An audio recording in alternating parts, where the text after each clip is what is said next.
Hello everyone, welcome to constant learning. उम्मीद है आप सब अच्छे होंगे और आपकी तैयारी बहुत ही अच्छी चल रही होगी। तो देखिए यहाँ पे भी आपका एसबीआई कलर का मेंस का रिजल्ट है जो अभी तक नहीं आया है।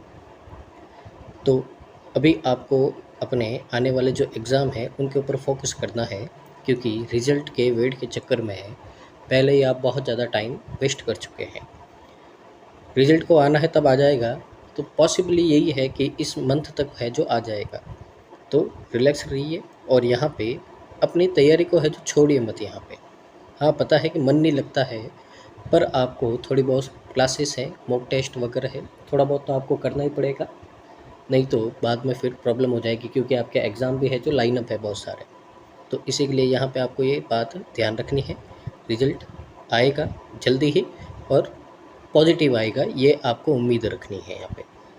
तो देखिए यहाँ पे अपन आज जो हमारा परफेक्शन टू सिलेक्शन सीरीज़ है, जिसमें अपन यहाँ पे एरर के क्वेश्चन करते हैं और साथ ही यहाँ पे एक पैसेज करते हैं, तो वो वाले सीरीज़ का आज पार्ट नंबर 15 है।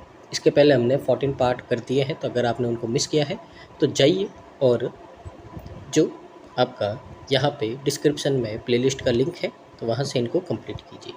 साथ ही अगर आप चैनल पे पहली बार आए हैं तो प्लीज़ चैनल को लाइक, शेयर और सब्सक्राइब कीजिए, और जितना पॉसिबल हो सके वीडियो को शेयर कीजिए, रिकमेंड कीजिए आपके जितने भी सोशल मीडिया अकाउंट हैं और जितने भी आपके ग्रुप बने हुए हैं टेलीग्राम और व्हाट्सएप पे, ताकि इसका बेनिफिट है जो मैक्सिमम स्टूडेंट को मिल पाए।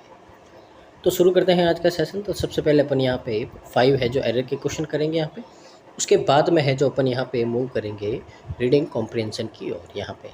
ठीक है, तो वीडियो को पॉज कीजिए, रीड कीजिए और यहाँ पे बनाने का ट्राई कीजिए कि यहाँ पे इसमें क्या एरर हो सकता है। तो देखिए, the year 2024 however has turned out different for Rafael Nadal, who had clinched the singles title on 14 of his 18 prior visit। तो यहाँ पे सबसे पहले तो देखिए क्या बोला है कि हालांकि जो आपका ईयर 2024 है तो राफेल नडाल के लिए अलग साबित होगा। ठीक है ना, जैसे पहले था उससे अलग साबित होगा, जिन्होंने अपने पिछले जो 18 विजिट किए हैं, यानी कि 18 दौरे किए हैं, उनमें से 14 दौरों में से उन्होंने क्या किया, सिंगल टाइटल है जो वो जीता है यहाँ पे। तो ये बोल रखा है। अब यहाँ पे देखिए, ठीक है, यहाँ पे अगर आप ध्यान से देखो तो टर्न आउट एक फ्रेजल वर्ब है, यानी कि यहाँ पे क्या करेगा, ये फ्रेजल वर्ब है। तो फ्रेजल वर्ब है यहाँ पे, तो इसको मॉडिफाई करने के लिए हमेशा आपको क्या चाहिए, ये वर्ब है तो वर्ब को मॉडिफाई करने के लिए क्या चाहिए, आपको एडवर्ब चाहिए होती है। पर यहाँ पे डिफरेंट है जो क्या है, ये एडजेक्टिव है, और एडजेक्टिव आपका हमेशा आता है नाउन के लिए। तो यहाँ पे अपने को क्या चाहिए, एडवर्ब चाहिए। तो डिफरेंट यहाँ पे आपका नहीं आएगा, तो डिफरेंट की जगह आपको यहाँ पे डिफरेंटली करना पड़ेगा। इसको क्या करना पड़ेगा आपको यहाँ पे, इसको है जो आपको यहाँ पे एडवर्ब बनाना पड़ेगा। तो यहाँ पे आपका क्या आएगा, डिफरेंटली आएगा ये। तो यहाँ पे जो आपका एरर है वो किस में है, पार्ट नंबर बी में है। तो यही आपका क्या हो जाएगा, करेक्ट आंसर हो जाएगा यहाँ पे। ठीक है ना, तो आपको यहाँ पे पार्ट ऑफ स्पीच का यहाँ पे नॉलेज होना चाहिए, तभी जाके है जो आप यहाँ पे कर पाएंगे। ठीक है ना, आगे मूव करते हैं क्वेश्चन नंबर 2 की ओर। यहाँ पे he is without A title this seasons and has revamped his entirely support staff to jumpstart his year। तो यहाँ पे बोला इस सीज़न में उसके पास में कोई भी यहाँ पे टाइटल नहीं है। ठीक है ना, और उन्होंने अपने साल की शुरुआत करने के लिए अपने जो यहाँ पे सपोर्ट स्टाफ है, यानी कि जो सहायता करने वाले स्टाफ है, उसको पूरी तरह से नया रूप दे दिया है। ठीक है ना, एंटायरली रिवैम्प्ड, यानी कि पूरा एक तरह से क्या कर दिया, नया रूप चेंज कर दिया है यहाँ पे। ठीक है, अब यहाँ पे अपन देखें तो अगर आप ध्यान से देखो तो यहाँ पे सपोर्ट, ठीक है, सपोर्ट क्या है, यहाँ पे एक नाउन है। ठीक है ना, तो सपोर्ट नाउन है, तो नाउन को यहाँ पे मॉडिफाई करने के लिए आपको यहाँ पे नीड होती है एडजेक्टिव की। पर यहाँ पे आपको एंटायरली एल वाई लगता है, वो क्या होता है, आपके एडवर्ब होते हैं।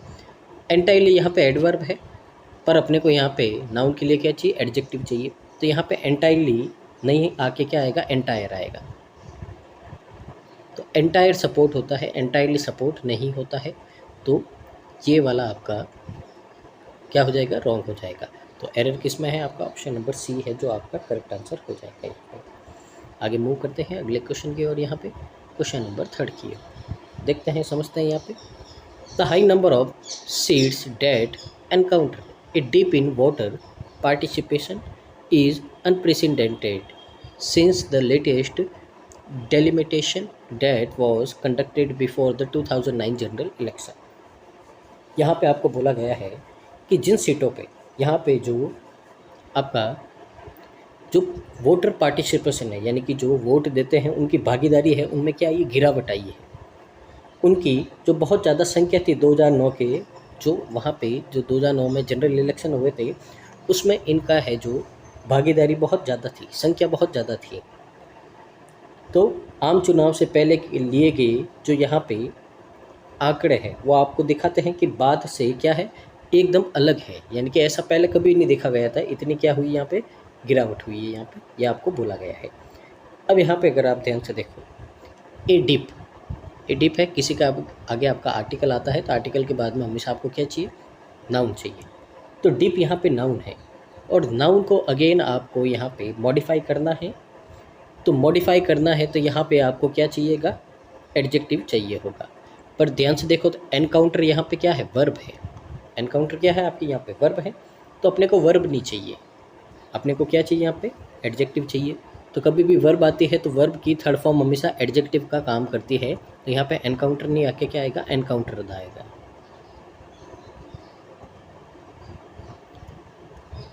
तो ये क्या बन जाएगा आपका, एडजेक्टिव बन जाएगा। और ये इस नाउन को क्या करता है, मॉडिफाई करता है। पर एनकाउंटर क्या है आपकी, वर्ब है।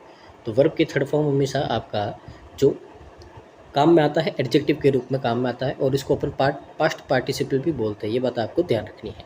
तो एरर किस में है आपका, ऑप्शन नंबर ए में है। ठीक है, आगे देखते हैं अपन। यहाँ पे आगे है आपका यहाँ पे क्वेश्चन नंबर 4 है, देखते हैं समझते हैं यहाँ पे क्या बोला है आपको बोला है when you hear the word तवाइफ, ठीक है ना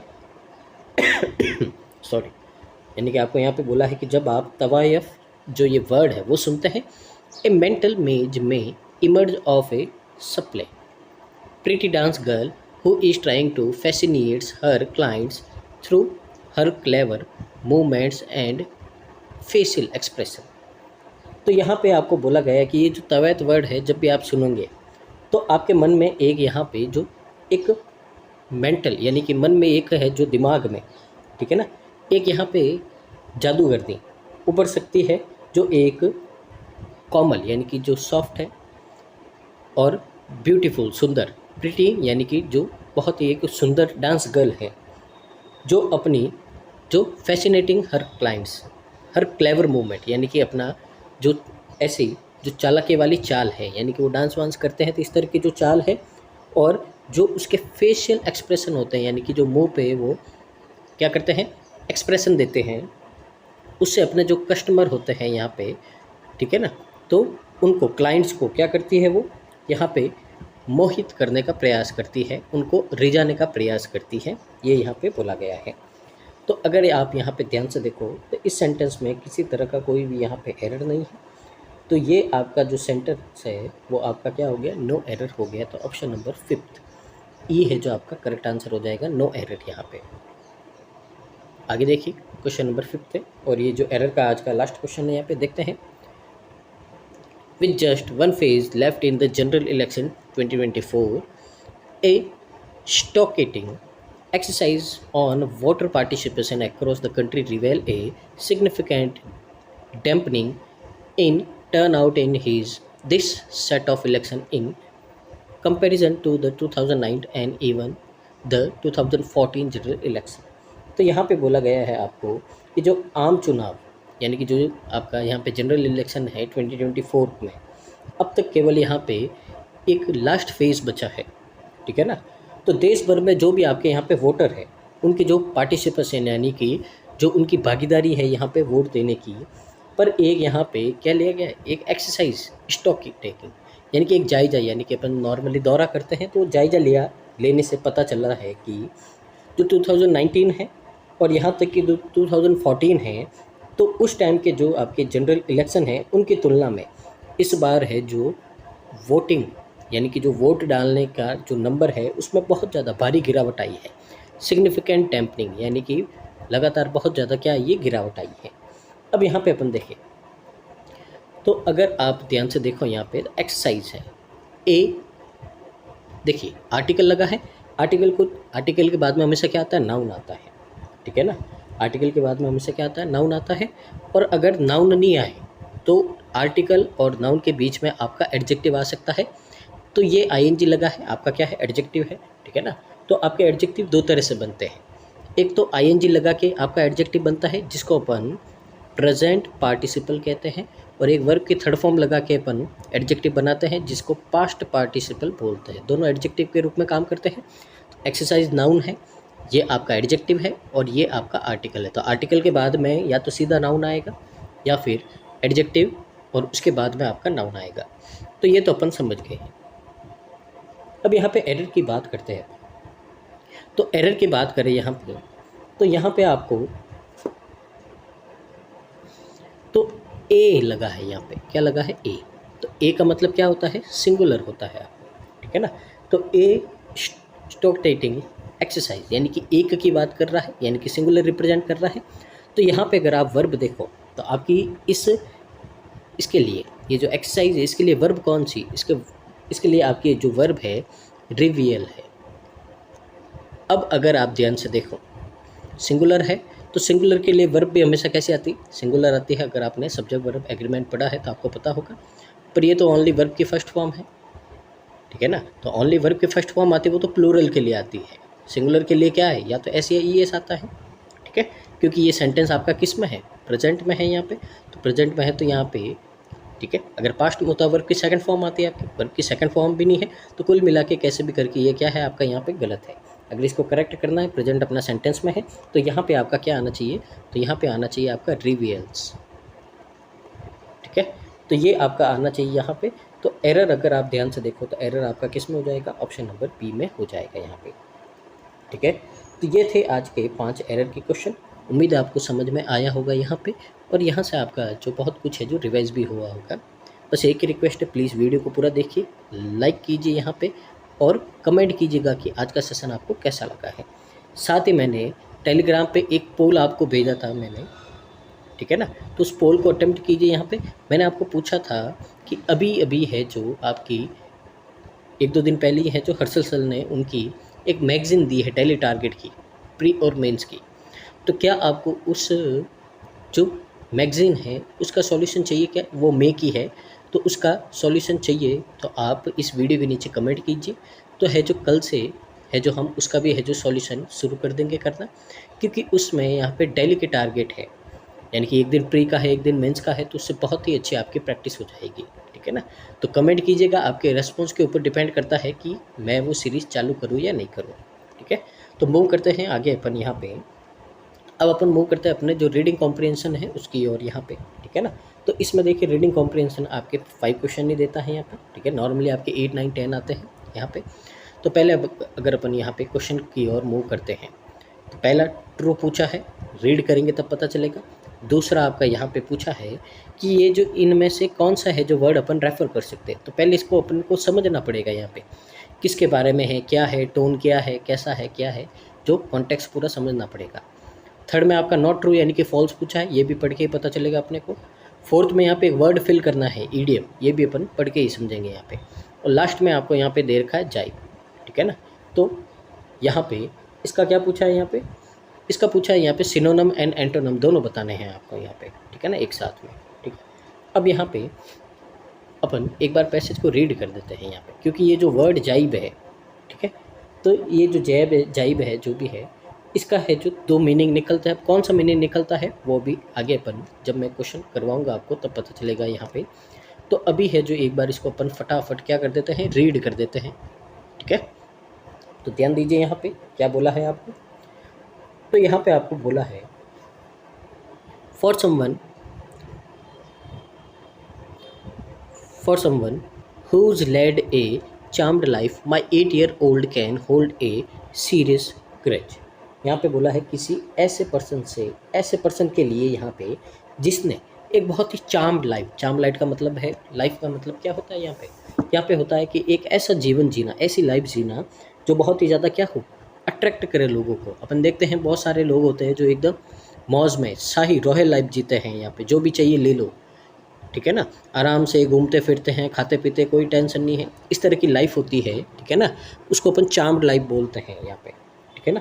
और यहाँ पे अक्सर लोग हैं जो उसकी ओर फैसिनेट हो जाते हैं, ठीक है ना, और उसके लिए यहाँ पे वो भी चाहते हैं कि हमारी लाइफ ऐसी हो, ठीक है। तो एक ऐसी लाइफ है जो क्या करती है, अट्रैक्टिव लाइफ है, वो जिया है जो मेरा 8 वर्षीय बेटा, जो गंभीर रूप से क्या है, सीरियस, ठीक है, तो बहुत ही ज़्यादा serious, hold a serious grudge, ठीक है, यहाँ पे रखता है, यानी कि उसको क्या है, एक तरह से द्वेष, यानी कि अपने मन में यहाँ पे कुछ न कुछ बात है उसके, ठीक है। यहाँ पे dash, he recently brought up that bad pencil thing that happened. तो यहाँ पे बोला उसने हाल ही में उस खराब पेंसिल वाली बात का जिक्र किया जो हुई थी यहाँ पे, ठीक है। अब यहाँ पे देखिए एक तरह से क्या बोला है आपको, यहाँ पे टोन कैसी है आपकी, नेगेटिव है।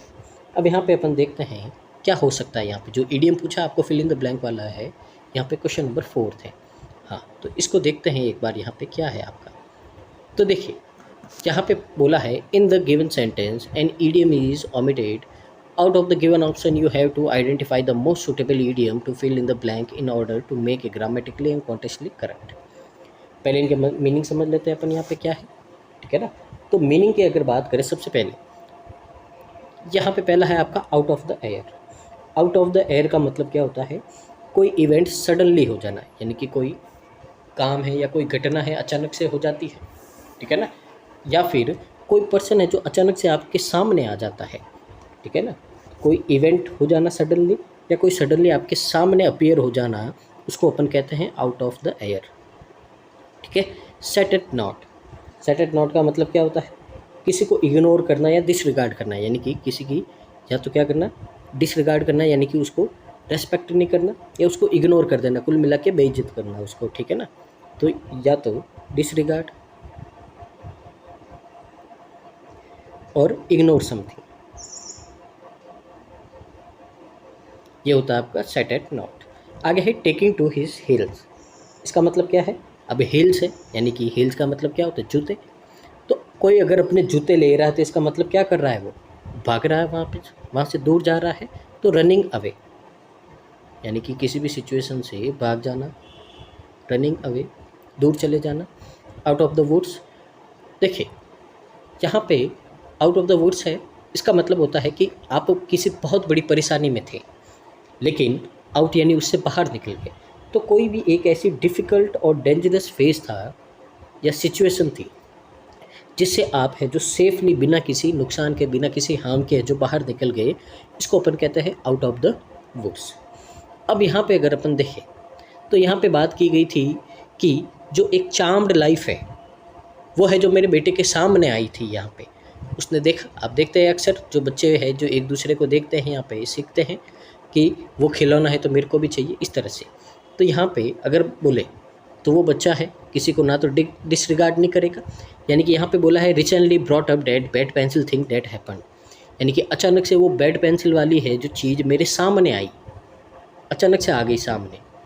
तो अचानक से कोई चीज़ सामने आती है तो उसके लिए अपन क्या करते हैं, out of the thin air करते हैं, बेइज्जती नहीं की, वहाँ से भागा नहीं है और ना ही किसी मुसीबत से बच के निकला है। तो यहाँ पे नॉर्मल बात बोली थी, तो यहाँ पे आंसर क्या हो जाएगा आपका, ए हो जाएगा यहाँ पे। और उम्मीद है कि आज आपने ये जो 4 ईडियम के वर्ड, इनके मीनिंग समझे हैं, वो आप कभी नहीं भूलेंगे यहाँ पे, ठीक है ना। बहुत ही अच्छे ईडियम है यहाँ पे, और एग्जाम में आपके है जो अक्सर पूछ लेते हैं यहाँ पे मीनिंग में, या मैच द कॉलम भी आ जाता है, इनका मीनिंग क्या है, ठीक है ना। मेंस में अक्सर आते हैं आपके जो कॉलम बेस्ड क्वेश्चन होते हैं उनमें। आगे मूव करते हैं अपन।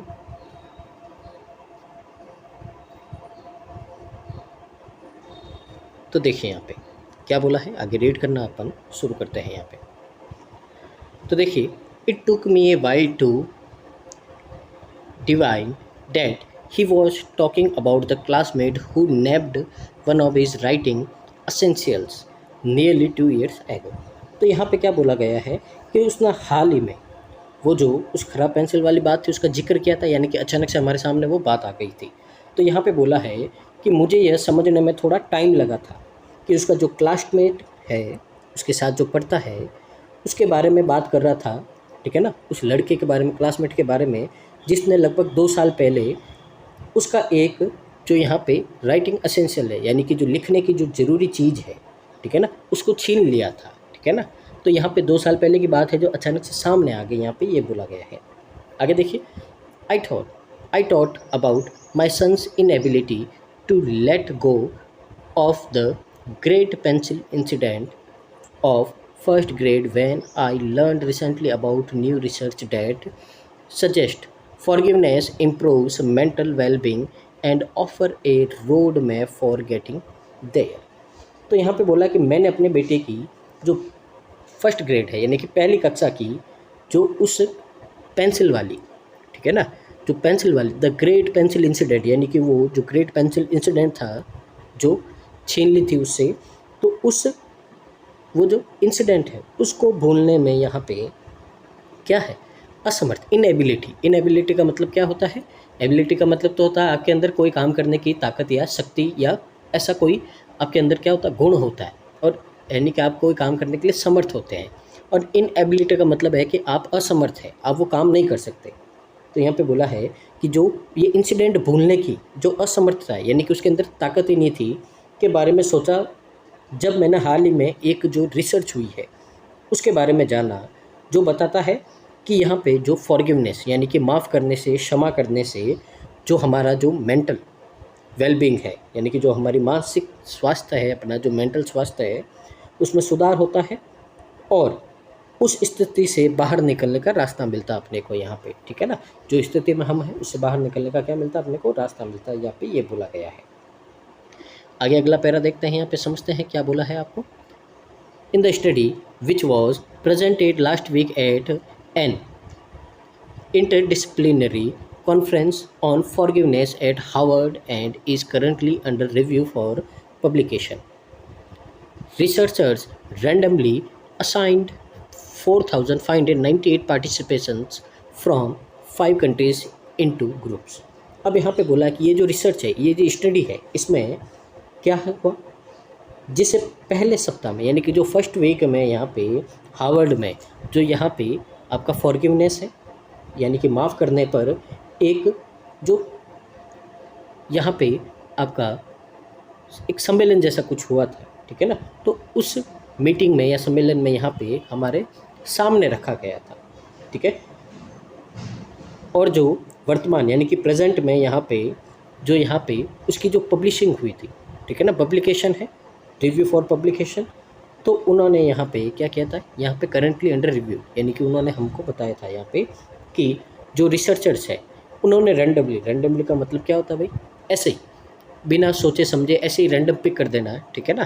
तो ऐसे ही रैंडमली है जो, ठीक है, बिना किसी ऑर्डर के या बिना किसी पैटर्न के ऐसे ही रैंडमली है जो उन्होंने क्या कर दिया, यहाँ पे 5 कंट्री थी, उनके 4,598 यहाँ पे जो पार्टिसिपेंट्स हैं, ठीक है, उनको यहाँ पे अपनी इच्छा से, ठीक है ना, अपनी इच्छा से उनको क्या कर दिया, यादृच्छिक रूप से, ठीक है, उनकी इच्छा के हिसाब से यहाँ पे क्या कर दिया, उनको एक ग्रुप में डिवाइड कर दिया, ठीक है। One set received A forgiveness workbook with exercise they completed on their own. अब यहाँ पे बोला गया है कि एक जो ग्रुप था उसको यहाँ पे क्या दी गई थी, वो फॉरगिवनेस वर्कबुक यानी कि जो माफ़ करने की एक जो वर्कबुक है, ठीक है ना, वो यहाँ पे दी गई थी, जिसमें यहाँ पे प्रैक्टिस के लिए, एक्सरसाइज के लिए यहाँ पे थे, जिन्होंने उन्होंने स्वयं पूरा किया। यानी कि उसके अंदर कुछ टास्क है या कुछ लिखे हुए थे जो एंट्रियाँ करनी थी आपको, इस तरह से कुछ बोल रहा है कि ये काम है जो आपको माफ़ करने हैं या छोड़ने, इस तरह से कुछ टास्क दे रखे थे, टास्क बुक थी ये, ठीक है ना। जैसे example, write the story of a specific hurt you want to forgive, यानी कि यहाँ पे एग्जांपल में बताया जैसे क्या क्या दे रखा है यहाँ पर। तो बताया कि किसी ऐसी आपको एक स्पेसिफिक हर्ट का मतलब चोट लगना या आपको क्या होना, एक तरह से बुरा लगना, तो इस तरह की कहानी लिखे जिसे आप माफ़ करना चाहते हैं। यानी कि अपने लाइफ का एक ऐसा इंसिडेंट लिखना है जिसमें आपको बहुत बुरा लगा है या आप बहुत ही बुरी तरीके से आपको हर्ट किया है उस इंसिडेंट ने, लेकिन आप उसको पर्सन को माफ़ करना चाहते हो, तो ऐसे लिखो, ठीक है ना। एक वर्क बुक है यानी कि लिखना है। Then write it again as more of an observer without emphasising how bad the wrongdoer was or how you felt victimized। अब यहाँ पे बोला है इसे एक यहाँ पे जो ऑब्जर्वर है यानी कि जो देख रहा है उसके रूप में लिखे, फिर से लिखे। यानी कि पहले तो आपके ऊपर जो बीती है वैसे लिखना है कि मेरे को कैसा लगा था, मेरे साथ क्या हुआ था। अब उसी को ऐसे लिखना है कि आप है जो वो इवेंट, वो घटना आपके साथ में नहीं हुई है, वो किसी दूसरे के साथ में हुई, लेकिन आप ऑब्जर्वर हो यानी कि खड़े होकर आप वहाँ पे देख रहे हो। तो अब है जो उसी इवेंट को ऐसे लिखो कि जैसे आप सिर्फ देख रहे हो खड़े होके, आपके साथ नहीं हुआ है।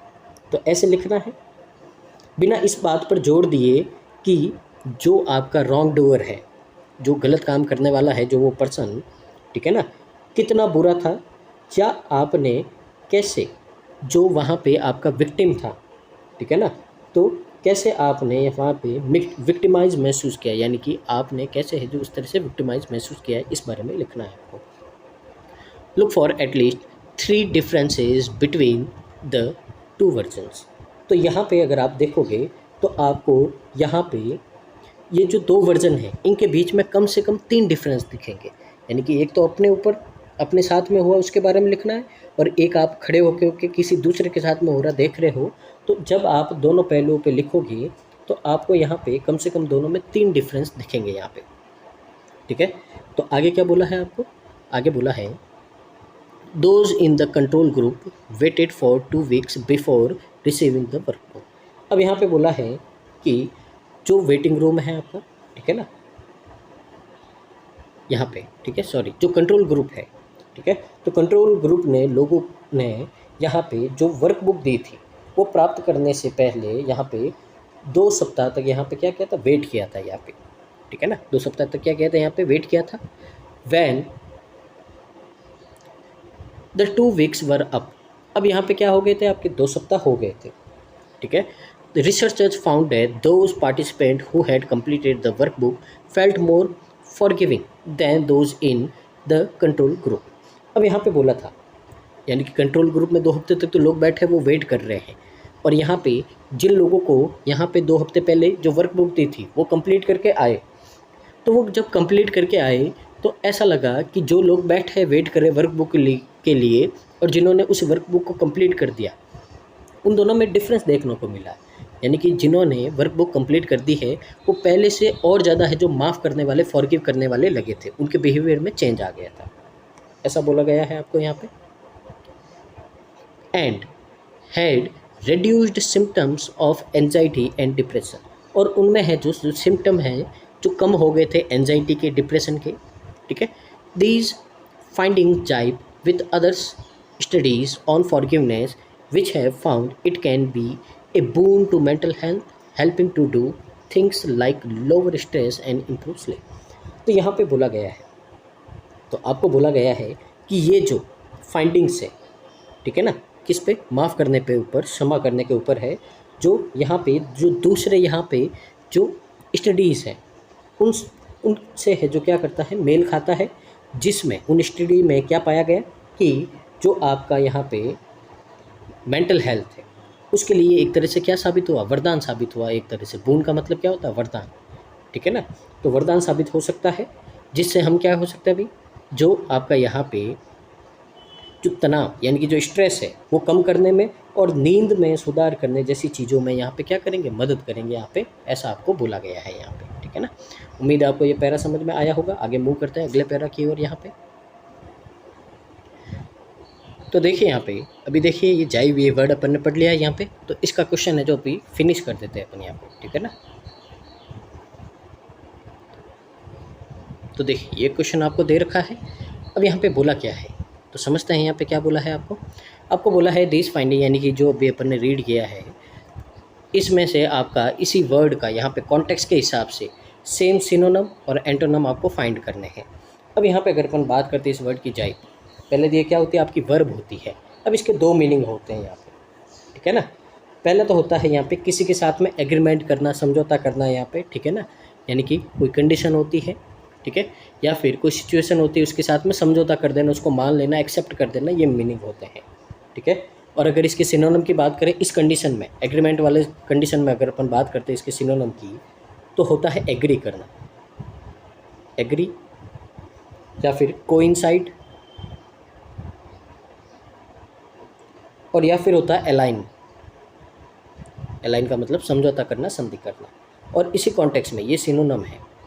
एंटोनिम्स की बात करते हैं अपन यहाँ पे, तो एंटोनिम्स की बात करते हैं तो डिसएग्री होना, ठीक है, डिसएग्री होना। फिर होता है आपका यहाँ पे डाइवर्ज, और फिर होता है कॉन्फ्लिक्टिंग, ठीक है ना, कॉन्फ्लिक्ट। ये तो पहली कंडीशन है। अब दूसरी कंडीशन होती है यहाँ पे टू मेक ए टॉन्टिंग और मोकिंग रिमार्क, यानी कि किसी को क्या करना, टॉन्ट मारना, मोक करना, परेशान करना, ठीक है ना, ताने सुनाना, ठीक है ना, ये होता है सेंस। उस सेंस में इसके सिनोनिम की बात करते हैं अपन यहाँ पे, तो उस सेंस में इसके सिनोनिम होते हैं किसी को मोक करना, ठीक है ना, वो मोक टेस्ट नहीं जो आप देते हो, मोक है। फिर है रिडिक्यूट,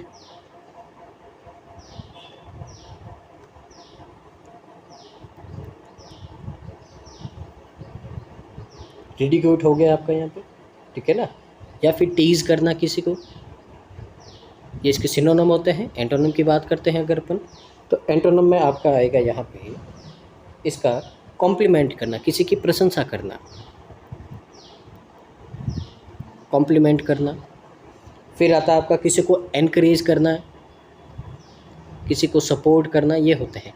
अब यहाँ पे अगर आप कॉन्टेक्स्ट देखो तो यहाँ पे किसी को मोक करने की बात नहीं हुई है, यहाँ पे एक जो कंडीशन होती है फॉरगिवनेस की, उसको एक्सेप्ट करने की बात हो रही है, एग्रीमेंट करने की, उसके साथ में समझौता करने की। तो यहाँ पे ये वाला तो आपका होगा नहीं, अब होगा तो ये वाला ही, ठीक है ना, अब ये वाला ही होगा यहाँ पे। सबसे पहले तो आपको दोनों मीनिंग ध्यान रखने हैं यहाँ पे। अब इसके हिसाब से देखें तो यहाँ पे देखिए कोइंसाइड करना है लेकिन एनकरेज करना भी है, ठीक है ना, कोइंसाइड करना, एनकरेज करना, ये तो दोनों पॉजिटिव वर्ड है, ठीक है ना, दोनों पॉजिटिव वर्ड है यहाँ पे, क्योंकि एनकरेज करना तो इसका आ गया यहाँ पे एंटोनिम, ठीक है, तो ये तो नहीं होगा। रिडिक्यूल, ठीक है, अब रिडिक्यूल आया यहाँ पे, तो रिडिक्यूल भी क्या इसका हो सकता है क्या, पहले क्या बोला है आपको, पहले बोला है आपको इसका यहाँ पे सिनोनिम, तो रिडिक्यूल इसका सिनोनिम नहीं होगा। अलाइन करना, तो अलाइन करना सिनोनिम है, डाइवर्ज करना ये इसका एंटोनिम है, तो ओनली सी आपका करेक्ट होगा यहाँ पे, ऑप्शन नंबर बी है जो आपका करेक्ट हो जाएगा यहाँ पे, ठीक है ना। उम्मीद है आप यहाँ पे समझे होंगे यहाँ पे, ठीक है ना। तो आगे देखिए यहाँ पे, अब वापस 2 क्वेश्चन कर दिए अपन ने, वापस है जो पैरा की ओर चलते हैं अपन यहाँ पे और रीड करते हैं, और फिर बाकी के जो भी क्वेश्चन है उसको भी अपन फिनिश करते हैं। देखते हैं, समझते हैं यहाँ पे आगे और क्या बोला है यहाँ पे। तो देखिए यहाँ पे, what forgiveness does is sort of free the victim from the offender, said Tyler VanderWeele the director of the human flourishing. तो ह्यूमन फ्लोरिशिंग के जो डायरेक्टर है टाइलर वेंडरविल, उन्होंने कहा है कि जो माफ़ करना यानी कि फॉरगिवनेस करने से जो भी आपका विक्टिम होता है, ठीक है ना, जो भी विक्टिम होता है वो अपराध से मुक्त हो जाता है यहाँ पे, ठीक है ना, यानी कि वो अपराध से एकदम क्या हो जाता है, मुक्त हो जाता है, ना तो मन पे कोई बोझ पड़ता है, माफ़ कर दिया आपने, बात ख़त्म, ठीक है। तो यहाँ पे बोला है, नहीं तो मन में क्या रहता है, गिल्ट रहता है। Programme at Harvard and one of the co-authors of the study, I would never say once you have forgiven everything fine. अब यहाँ पे बोला जो हार्वर्ड में जो यहाँ पे प्रोग्राम हुआ था, उसमें यहाँ पे जो को ऑथर है यानी कि उनके साथ में काम करने वाले ऑथर है जिन्होंने ये पब्लिश किया था उसके साथ में, तो उन्होंने, और यहाँ पे उनके साथ में यहाँ पे जो काम करने वाले थे ऑथर्स स्टडी पे, उनमें से एक ने क्या बोला है, तो उनमें से बोला है कि मैं कभी नहीं कहूँगा कि एक बार जब आप माफ़ कर देंगे तो सब कुछ ठीक हो जाएगा। ऐसा नहीं कि एक बार जब आपने माफ़ कर दिया सब कुछ ठीक हो जाएगा, तो ऐसा, ठीक है ना, ऐसा मैं नहीं कहता। आगे, but it's a better alternative to rumination और सप्रेशन, ही है। लेकिन उन्होंने क्या बोला, उन्होंने बोला है कि यह, ठीक है ना, चिंतन या दमन का बेहतरीन विकल्प है, ठीक है। अगर यहाँ पे बोले तो यहाँ पे बोला है but it is a better alternative, यानी कि एक अच्छा है जो यहाँ पे दूसरा रास्ता है किसका, या तो अपने मन में है जो सप्रेशन उसको दबाना, ठीक है ना, या फिर चिंतन करना, यहाँ पे उसके बारे में सोचना, तो सोच सोच के परेशान होना या उसके बारे में क्या करना, अपने मन में घुटना। उससे अच्छा तो यही है भाई उसको माफ़ कर दो, कम से कम मन पे जो बोझ है वो तो क्या हो, कम हो, and that is likely why it can improve overall mental wellbeing. और यहाँ पे बोला है कि यही शायद कारण है कि यह जो पूरी मेंटल हेल्थ है उसमें सुधार करता है आपका, ये बोला गया है एज माई सन शोज। ठीक है, तो यहाँ पे बोला गया है कि जैसा कि मेरे बेटे ने दिखाया है, it can be hard to forgive even minor transgressions, यानी कि जो छोटी मोटी गलतियाँ हैं उसको माफ़ करना भी कितना मुश्किल होता है, ये जो है जो मेरे बेटे ने दिखाया है यहाँ पे। अब 2 साल पुरानी बात है लेकिन अभी तक उसको याद है, एक पेंसिल की बात, ठीक है ना। And I am not dunking on him here, और मैं यहाँ उस पर कोई यहाँ पे आरोप नहीं लगा रही हूँ। I could easily part of a list of perceived offences I have been holding on to for years. तो यहाँ पे बोला है मैं आसानी से वो जो गलतियाँ हैं उनकी लिस्ट बना सकती हूँ जिन्हें मैं सालों से दबाए बैठा हूँ यहाँ पे, ठीक है ना, ये बोला जा रहा है। बट जो डॉक्टर वेंडरवेल वो बिलीव करते हैं फॉरगिवनेस है जो एक तरह की स्किल है, ठीक है ना, एक तरह का क्या है, ये एक स्किल है, एक ट्रेनिंग है, डेट कैन बी प्रैक्टिसाइज, जिसकी बार बार अपने को क्या करनी, प्रैक्टिस करनी पड़ती है, एक स्किल है, ठीक है ना, एक कला है। I spoke to him about how to get started. तो यहाँ पे उन्होंने बोला है कि मैं उनसे बात की कि कैसे इसे शुरू करना है, यानी कि जो स्किल है फॉरगिवनेस की, इसकी प्रैक्टिस कैसे शुरू करनी है, मैंने उनसे बात की यहाँ पे।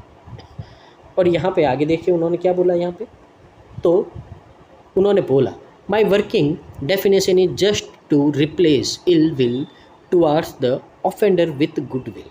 तो यहाँ पे उन्होंने बोला कि मेरी जो डेफिनेशन है यहाँ पे, यानी कि इसकी जो परिभाषा है यह है कि जो भी यहाँ पे आपके अपराधी है, ऑफेंडर है, उनके प्रति यानी कि जब कोई आपका कोई गलत बुरा करता है तो उसके लिए, उस पर्सन के लिए आपके मन में क्या होता है, एक नेगेटिव थॉट आता है, ठीक है ना। तो यही बोला है कि उसके प्रति, जो बुरा करता है उसके प्रति आपके मन में जो भी दुर्भावनाएं होती, यानी कि जो भी आपके मन में उसके लिए जो बुरी बुरी भावनाएं होती है उसको क्या करना है, एक गुड विल में, अच्छी भावना में बदलना, यही मेरा काम है। तो अगर आपका किसी ने बुरा किया है तो आप हमेशा क्या करोगे, उसके बारे में बुरा ही सोचोगे। अगर आपने वो बुरी बात, जो बुरी सोच है, अगर वो आपने बाहर निकाल दी तो बस आप क्या हो जाओगे, रिलैक्स हो जाओगे। इसी को फॉरगिवनेस कहते हैं, और यही इन्होंने बोला है। Forgiveness is not forgetting the action और प्रिटेंडिंग इट डिडंट हैपन। अब यहाँ पे इन्होंने बोला है कि जो फॉरगिवनेस है ये है नॉट फॉरगेटिंग द एक्शन। ये नहीं है कि जो आप काम कर रहे हो, एक्शन कर रहे हो, उसको भूल जाओ या फिर ऐसा नाटक करो कि कुछ हुआ ही नहीं है, ये नहीं है। इट्स नॉट एक्सक्यूजिंग और कंडेनिंग द एक्शन, या फिर ये जो भी आपके साथ में घटनाएं हुई है उसको क्या करना, एक्सक्यूज लेना या उसकी बुराई करना, ये भी नहीं है। And it's not the same as reconcile और फॉरगोइंग जस्टिस। और यहाँ पे बोला है यहाँ पे कि और ना ही यह जो न्याय है उसके लिए समझौता करना या उसे छोड़ने के समान है, ठीक है ना। यानी कि यहाँ पे बोला है कि आपको यहाँ पे फॉरगिवनेस की यहाँ पे डेफिनेशन बताई है कि क्या क्या है हो सकता है यहाँ पे। तो आपको बोला है कि ना तो उस कोई काम कर रहा है आप उसके बारे में उसको करना छोड़ना है आपको, ना ही ऐसा नाटक करना है कि आपके साथ में कुछ नहीं हुआ, ये नहीं करना है। ना ही आपको कोई एक्सक्यूज़ करना है या उसको बरा बुला, यानी कि कंडेमन का मतलब उसकी बुराई करना है, ये भी नहीं करना है आपको। या फिर आपको ये नहीं सोचना है कि मेरे साथ में बुरा हो, मेरे को न्याय नहीं मिलेगा, तो जस्टिस के आपको क्या करना है, उसके बारे में भूल जाना है, तो ऐसा भी नहीं करना है। One can forgive will still pursue A just outcome. तो यहाँ पे बोला है कि जो न्यायपूर्ण जो आपका आउटकम है उसकी तलाश करते हुए कोई भी व्यक्ति क्षमा कर सकता है, यहाँ पे इस तरह से आपको बोला गया है। In his workshop I learn that one exercise is to set up 2 chairs and pretend the offender is in one of them. अब यहाँ पे बोला है कि मैंने उनकी जो वर्कशॉप होती है, आपको पता है वर्कशॉप क्या होती है, ठीक है ना। जब भी अपन कोई काम करते हैं उसकी ट्रेनिंग ले जिस जगह जाते हैं उसको अपन वर्कशॉप बोलते हैं, ठीक है ना। यहाँ पे तो जो उनकी वर्कशॉप है उनमें मैंने सीखा कि जो एक एक्सरसाइज है कि 2 कुर्सियाँ रखें और मान ले कि अपराधी उनमें से एक पर बैठा है, तो ऐसा 2 चेयर रखें और देखें जो आपका यहाँ पे ऑफेंडर है, जो अपराधी है, वो उनमें से एक चेयर पे बैठा है। After describing what happened from your perspective you sit in the chair of the offender and describe what happened from theirs.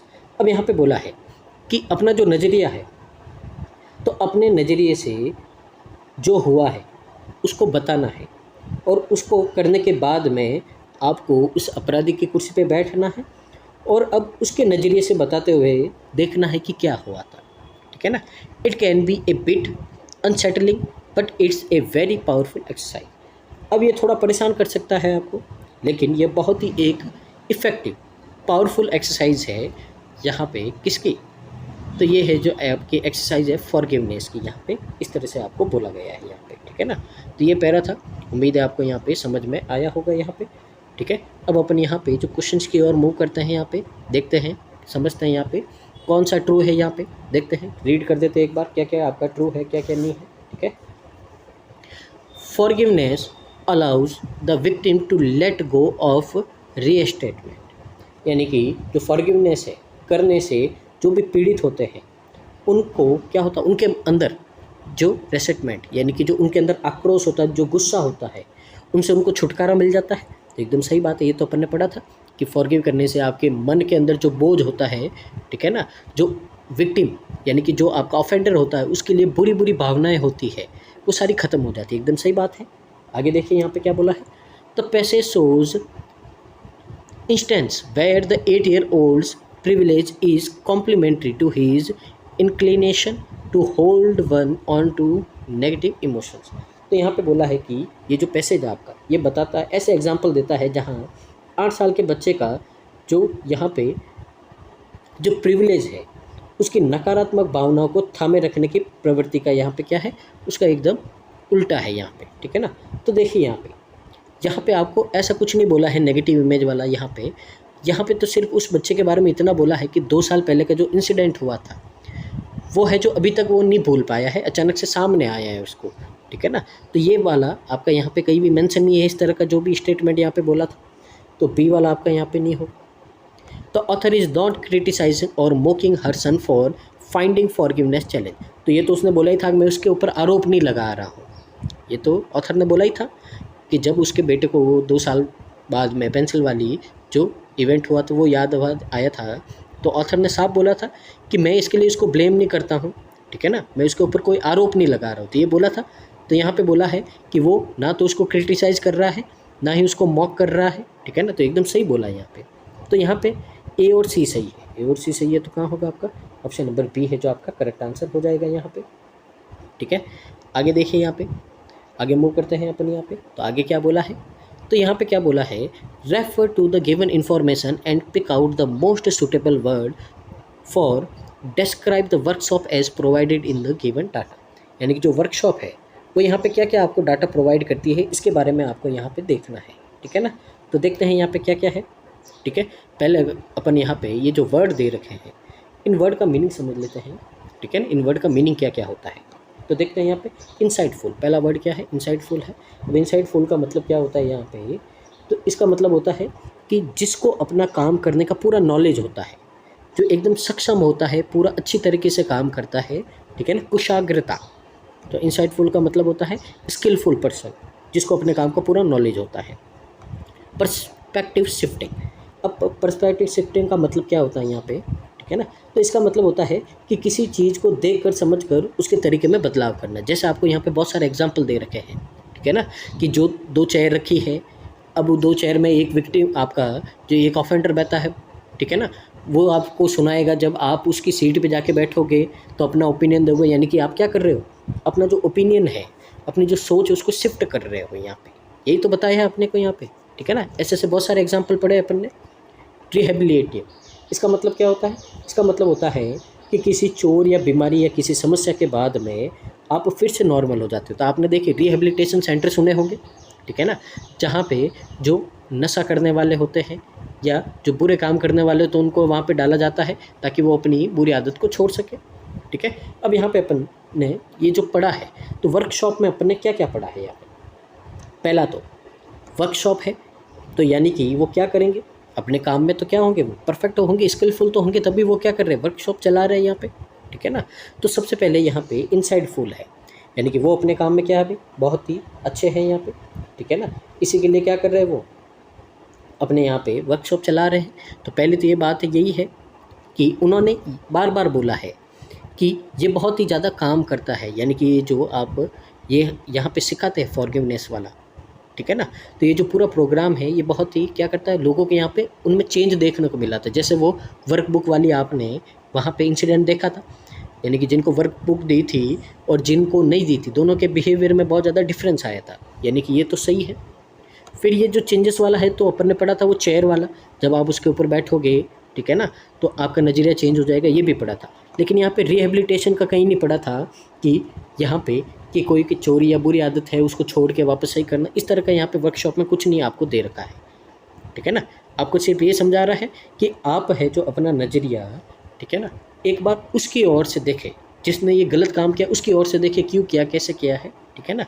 कोई सुधारने की इस तरह की कोई बात यहाँ पे नहीं हुई है, तो ये नहीं होगा आपका यहाँ पे। तो यहाँ पे ए और बी, तो ए और बी कहाँ है आपका, यहाँ पे डी में है। ऑप्शन नंबर डी आपका करेक्ट आंसर हो जाएगा यहाँ पे, ठीक है। आगे मूव करते हैं अगले क्वेश्चन की ओर। यहाँ पे अब कौन सा ट्रू नहीं है, ठीक है ना, तो इसके बारे में है यहाँ पे।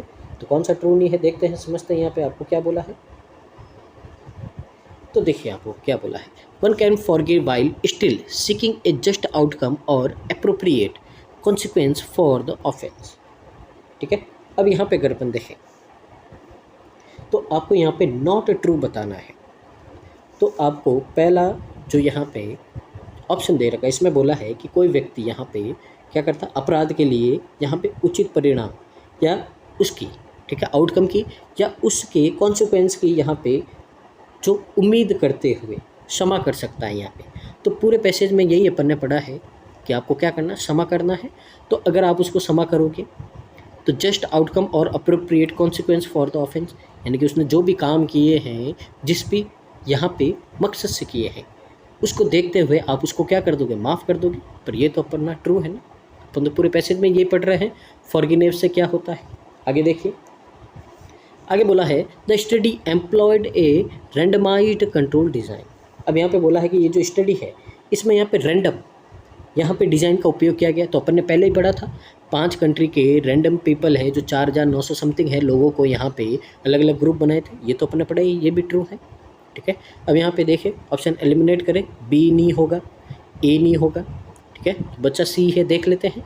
Engaging in exercise and activities outline in the workbook had a positive impact on the control group. अब यहाँ पे क्या बोला है कि यहाँ पे जो वर्कबुक है उसमें जो भी यहाँ पे एक्सरसाइज लिखी है और जो भी यहाँ पे आपकी प्रैक्टिसेस है, ठीक है ना, तो उनमें शामिल होने से जो आपका यहाँ पे एक पॉजिटिव इम्पैक्ट पड़ा कंट्रोल ग्रुप वाले में। अब देखिए यहाँ पे अपन ने पढ़ा था कंट्रोल ग्रुप तो 2 हफ्ते से क्या कर रहा है अभी, अपनी वर्कबुक का वेट कर रहा है, ठीक है ना। तो अपन ने पढ़ा था जो कंट्रोल रूम में बैठे लोग हैं और जो वर्कबुक कंप्लीट कर चुके हैं उन लोग हैं, उन दोनों में यहाँ पे बहुत ज़्यादा बिहेवियर में अंतर देखा गया है कि ये जो जिसने वर्कबुक कंप्लीट कर दी है उन लोग का बिहेवियर फॉरगिवनेस के लिए और ज़्यादा क्या हो गया, अच्छा हो गया है। तो इनके बारे में तो बोला है अभी तक इनको मिला ही नहीं है, ठीक है ना। तो ये यहाँ पे क्या हो जाएगा, फॉल्स हो जाएगा आपका यहाँ पे। तो ऑप्शन नंबर सी, ओनली सी है जो आपका यहाँ पे क्या हो जाएगा, करेक्ट आंसर हो जाएगा। तो ये था आज का सेशन, उम्मीद आपको अच्छा लगा होगा और यहाँ से आज आपने बहुत कुछ सीखा होगा। तो बस एक ही रिक्वेस्ट आपसे, प्लीज़ वीडियो को पूरा देखिए, लाइक कीजिए, शेयर कीजिए, सब्सक्राइब कीजिए चैनल को। तो मिलते हैं नेक्स्ट वीडियो में, तब तक के लिए धन्यवाद। तो thank you so much, keep watching constant learning.